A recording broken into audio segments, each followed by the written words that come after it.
ناظرین گرامی السلام علیکم ورحمۃ اللہ وبرکاتہ۔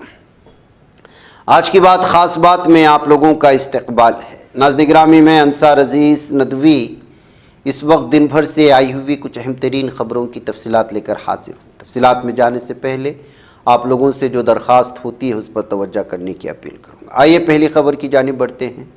وزیر اعظم نریندر مودی نے آج ہندوستان کے دو عظیم رہنماؤں نارائن گرو اور مہاتما گاندھی کے درمیان تاریخی بات چیت کی 100 سالہ تقریب کے افتتاحی پروگرام میں حصہ لیا۔ اس دوران وزیر اعظم مودی نے آپریشن سندور کا بھی ذکر کیا۔ انہوں نے کہا کہ کیسے ہندوستان نے 22 منٹ میں دشمنوں کو گھٹنے ٹیکنے پر مجبور کیا۔ وزیر اعظم مودی کے مطابق دنیا نے حال ہی میں بھی دیکھا کہ ہندوستان کی طاقت کیا ہے۔ آپریشن سندور نے دہشت گردی کے خلاف ہندوستان کی سخت پالیسی کو دنیا کے سامنے واضح کر دیا۔ ہم نے دکھا دیا ہے کہ ہندوستانیوں کا خون بہانے والوں کے لیے کوئی بھی ٹھکانہ محفوظ نہیں ہے۔ مدھیہ پردیش کے گنا میں گائے کی جان بچانے کی کوشش میں 5 لوگوں کی زندگی چلی گئی۔ شخص کی حالت سنگین بتائی جائے۔ ہلاکتوں کے جو اس کنویں میں موجود زہریلی گیس ہے جس کی زد میں آ کر مہلوکین کا دم گھٹ گیا۔ گائے اسی کنویں میں گر گئی تھی جس کو بچانے کی کوشش میں کئی جانیں چلی گئی۔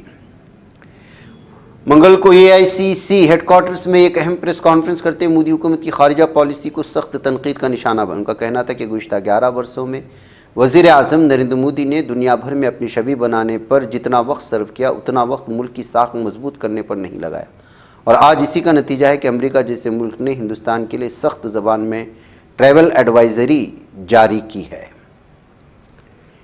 ہندوستانی ریلوے نے 1 جولائی 2025 سے نیا کرایہ ٹیرف نافذ کرنے کا اعلان کیا ہے جس کے تحت مختلف زمروں میں ٹکٹ کے دام بڑھا دیے گئے۔ اضافہ بالخصوص لمبی دوری کے مسافروں کو متاثر کرے گا، تاہم شہری ٹرینوں اور کچھ دیگر زمروں میں کوئی تبدیلی نہیں کی گئی ہے۔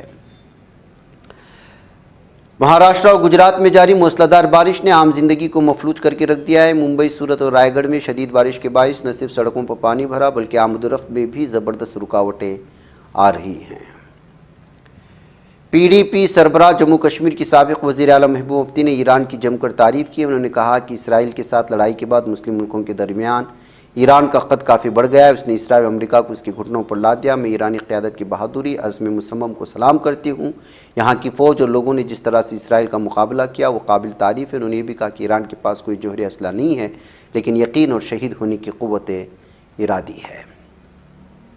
ہندوستان نے سندھو آبی معاہدہ معطل کرنے کے اپنے فیصلے کے بعد عالمی بینک سے جموں کشمیر میں کشن گنگا اور رتلے پن بجلی منصوبوں سے متعلق تنازعات پر چل رہی کارروائی کو روکنے کی گزارش کی ہے۔ عالمی بینک نے ان دونوں بجلی منصوبوں سے جڑے تنازع کو نپٹانے کے لیے نیوٹرل ایکسپرٹ مشیل لینو کو مقرر کیا گیا ہے۔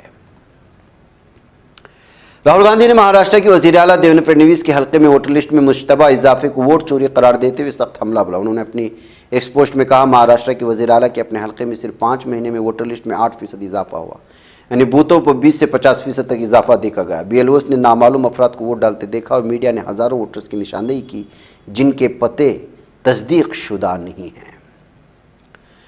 کانگریس کے جنرل سیکریٹری انچارج شعبہ مواصلات جے رام رمیش نے وزیر اعظم نریندر مودی ان کی اقتصادی پالیسیوں پر شدید تنقید کرتے ہوئے الزام لگایا کہ موجودہ حکومت نے عوام کی خوشحالی کو تباہ کر کے ملک کے وسائل صرف چند بڑے سرمایہ داروں کو منتقل کر دی۔ انہوں نے کہا کہ بچت کھاتوں میں ملنے والی شرح سود گزشتہ 25 برسوں کی کم ترین سطح پر پہنچ چکی ہے جس کا براہ راست اثر بزرگ شہریوں، پینشن یافتہ افراد اور متوسط طبقے پر پڑ رہا ہے۔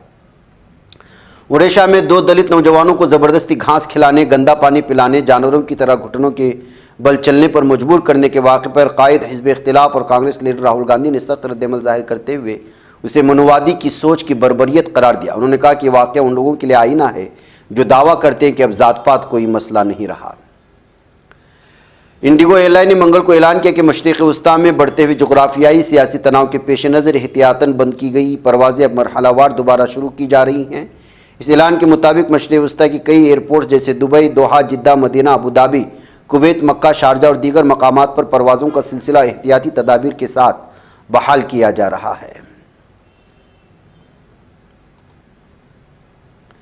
اتر پردیش کے اٹاوہ سے ایک ویڈیو وائرل جس میں ایک شخص کی چوٹی اور بال کاٹے جائے، اس کے علاوہ سفید کرتا لال دھوتی پہنے ایک متاثرہ شخص موقع پر موجود خاتون کے پاؤں چھو رہا ہے اور ناک رگڑ رہا ہے۔ اس معاملے پر سماجوادی پارٹی کی سربراہ اکھلیش یادو نے اپنا رد عمل social media platform X پر پوسٹ کیا۔ انہوں نے سوشل میڈیا پلیٹ فارم پر لکھا کہ اٹاوا ضلع کے باکیوار علاقے کے گاؤں دنداپور میں بھاگوت کتھا کے دوران جب راوی اور اس کے معاونین سے ان کی ذات کے بارے میں پوچھا گیا اور بتایا گیا کہ وہ پی ڈی اے کی ذات سے تعلق رکھتے ہیں تو کچھ جابر لوگوں نے ان کے ساتھ بدتمیزی کی، ان کے بال کٹوائے، ان کی ناک رگڑوائے۔ ہمارا آئین ذات پات کی تفریق کی اجازت نہیں دیتا، عزت اور احترام کے ساتھ زندگی گزارنے کی بنیادی حق کے خلاف جرم ہے۔ تمام ملزمان کو فی الفور گرفتار کر کے مناسب دفعات کے تحت مقدمہ درج کیا جائے۔ اگر آئندہ 3 دن میں سخت ایکشن نہ لیا گیا تو پھر تحریک شروع کی جائے گی۔ امریکی صدر ٹرمپ نے 24 جون کی صبح ایران اور اسرائیل کے درمیان جنگ بندی کا اعلان کیا۔ اس کے چند گھنٹے بعد اسرائیل نے ایران پر جنگ بندی کی خلاف ورزی کا الزام آیا، اس نے ایران پر جوابی حملے بھی کیے۔ ٹرمپ نے اسرائیل سے گزارش کی ایران پر بمباری نہ ہو اور نئے جنگ بندی کی خلاف ورزی ہوئی۔ اسرائیل نے اپنے دوست ٹرمپ کی اس گزارش کو نظر انداز کرتے اس پر ایران پر ایک بار پھر حملہ کرنے کی خبریں ہیں۔ ایران اور اسرائیل کے بیچ جاری جنگ 12 دنوں کے بعد ممکنہ طور پر بند ہو گئی ہے۔ امریکی صدر ڈونلڈ ٹرمپ نے 24 جون کو صبح اعلان کر دیا کہ اسرائیل اور ایران دونوں ہی ملک کی جنگ بندی پر متفق ہو چکے ہیں۔ قابض اسرائیل کی ظالم فوج نے آج منگل کے روز شمالی مقبوضہ مغربی کنارے کے شہر جنین میں فلسطینیوں پر ایک اور ظلم ڈھاتے ہوئے ایک رہائشی مکان اور کئی تجارتی دکانوں کو مسمار کر یہ ظلم ہمیشہ کی طرح نام نہاد بغیر اجازت تعمیر کے جھوٹے دعوے کے تحت کیے گئے ہیں۔ دنیا بھر کی 15 معتبر انسانی حقوق تنظیموں نے میڈیلین کے نام سے کام کرنے والی متنازع تنظیم کو غزہ میں فلسطینیوں کے خلاف جاری نسل کشی میں ممکنہ طور پر شریک جرم قرار دیتے ہوئے سخت ترین الفاظ میں خبردار کیا۔ ان تنظیموں نے واضح کیا کہ غزہ میں امداد کی آڑ میں کی جانے والی ان سرگرمیوں سے افراتفری نہیں پھیل رہی بلکہ بے گناہ فلسطینیوں کی جانیں بھی مسلسل ضائع ہو رہی ہیں۔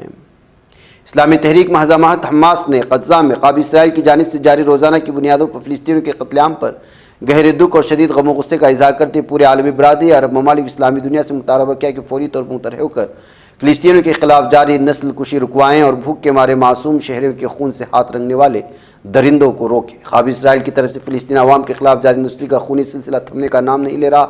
آج منگل کے روز غزہ کی وزارت صحت نے تصدیق کی کہ پچھلے 24 گھنٹوں کے دوران قابض ظالم دہشتگرد صہیونی درندوں نے اور جہنمی کتوں نے کم از کم 80 فلسطینیوں کو شہید کر دیا اور 300 کے قریب زخمی بتائے جا رہے ہیں۔ قابض ظالم اسرائیل کی جانب سے فلسطینیوں میں محدود نہیں بلکہ اس کی جنگی ہوس نے ایران کو اپنی درندگی کا نشانہ بنایا، لیکن اس بار خود قابض ریاست کو سنگین اقتصادی خمیازہ بھگتنا پڑا۔ اسرائیلی ذرائع ابلاغ کے مطابق ایران کے خلاف شروع کی گئی فضائی دفاعی کارروائیوں نے قابض اسرائیل کو اب تک کم از کم $5 ارب کا بھاری نقصان پہنچا ہے، یعنی یومیہ 72 کروڑ 50 لاکھ ڈالر سے زائد کا صرفہ خرچ ہو رہا ہے۔ اقوام متحدہ کے اعلیٰ اہلکار نے قابض اسرائیلی فوج کی جانب سے غزہ میں بھوکے پیاسے اور نڈھال فلسطینیوں کے خلاف جاری قتل عام کو ایک ایسا ہولناک قتل عام قرار دیا جو باضابطہ طور پر فلسطینی زندگی کو مٹانے کا منصوبہ معلوم ہوتی ہے۔ ناظرین گرامی، غاصب اسرائیل کی درندگی نے آج ایک بار پھر جنوبی لبنان کے نہتے شہریوں کو نشانہ بنایا جائے کہ اسرائیلی ڈرون نے گاڑی پر بمباری کر کے 3 لبنانیوں کو شہید اور کئی دیگر کو زخمی کر دیا ہے۔